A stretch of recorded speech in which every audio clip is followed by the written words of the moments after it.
A long time ago, in the beautiful land of Bavaria, was a little prince who dreamed of being more than just a little prince, but a knight of the Order of the Swan, and the fairy tales that surrounded his life, and eventually all of Germany. Through his obsession for William Wagner and the operas that inspired the marvels he'd later billed as the Mad King Ludwig II, the Swan King. Hey, what's up? This is My Last Minute Plans. I'm Daniel, and welcome to my channel, where I like to talk about my travels and a little bit about the history there.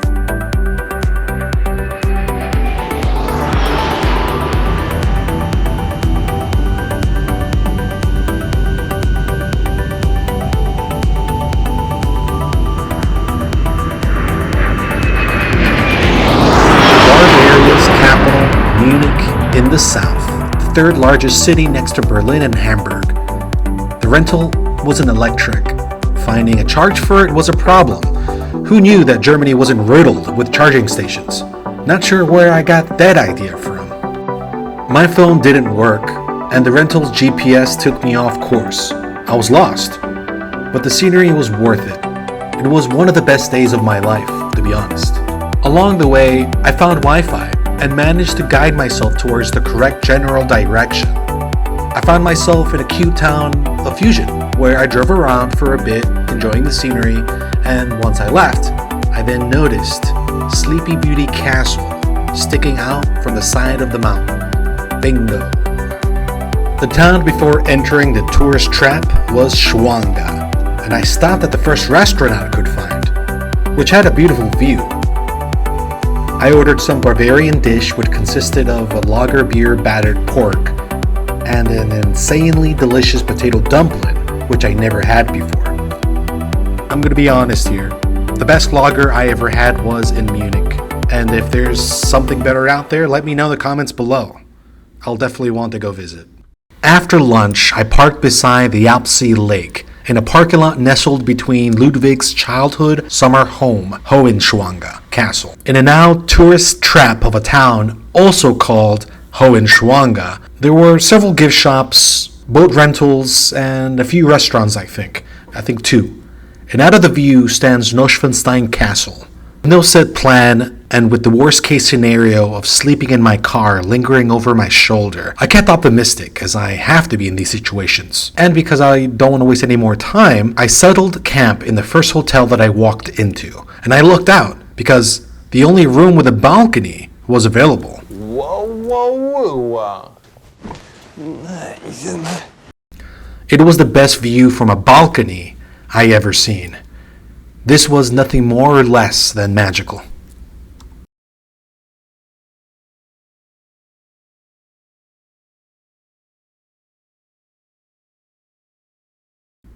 The room was surprisingly cheap. It was less than $230 a night, which is not bad considering the view and where I am.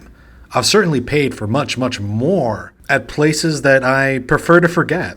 After setting camp, I took a hike up the mountain to the castle. It was time to visit his childhood home, the king who was misunderstood and more of an artist than he was a politician. Ludwig was surrounded by a dreamlike place filled with swans, deep blue lakes that reflected a crystal sky that the mountains pierced through. Without any friends other than his brother, and who was raised by maids and tutors, without a relationship with his parents, if there even was any, our prince lived in his fantasies. His father once said, "But what would I say to him?" after someone suggested that he should take his son for a walk.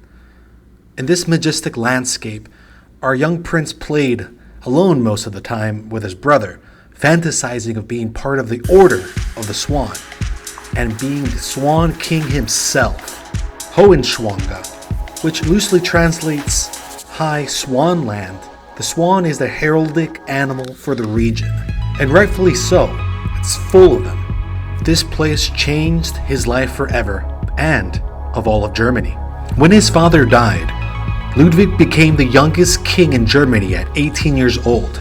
As soon as he was anointed king, one of his first orders was to bring his idol composer, Richard Wagner, to him, gave him his own room at the palace. Apparently, Wagner was on the run from his financial obligations He was broke, a loser. Ludwig literally brought his career back, paid off all his debts, and when they were away from each other, they sent each other romantic letters. While Ludwig was gay for sure, Wagner wasn't, and he definitely played along to get what he wanted out of Ludwig.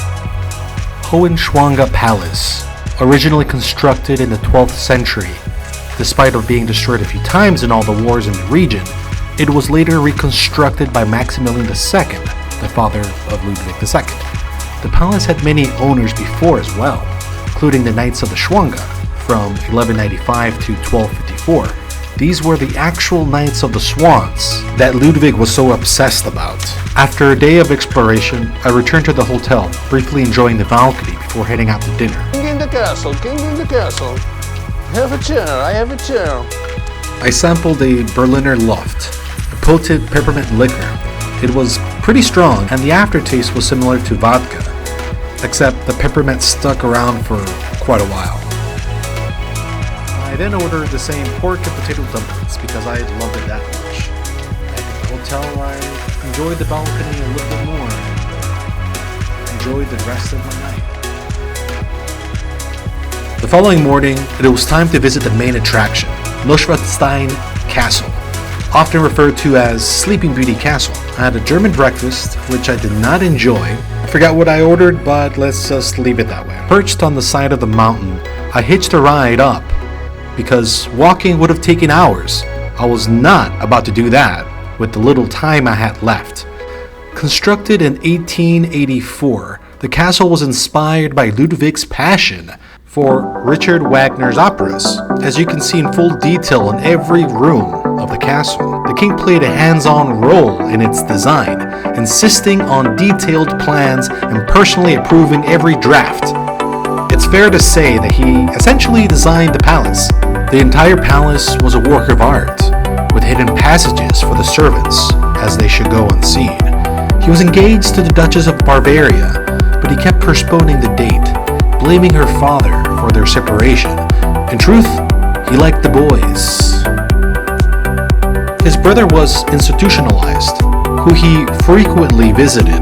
Unfortunately, it runs in the family, since marrying within the family is a common practice for royalty in those days. It was said over time he too started to go insane.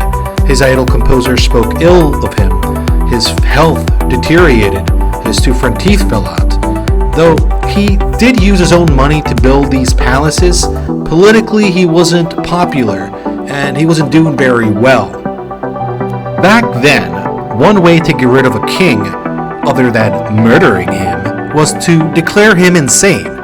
They had a renowned psychiatrist pronounce the king unfit to rule. They arrested Ludwig in Neuschwanstein Castle and locked him up in Burg Castle near Lake Steinberg, where he will later be found, pronounced dead.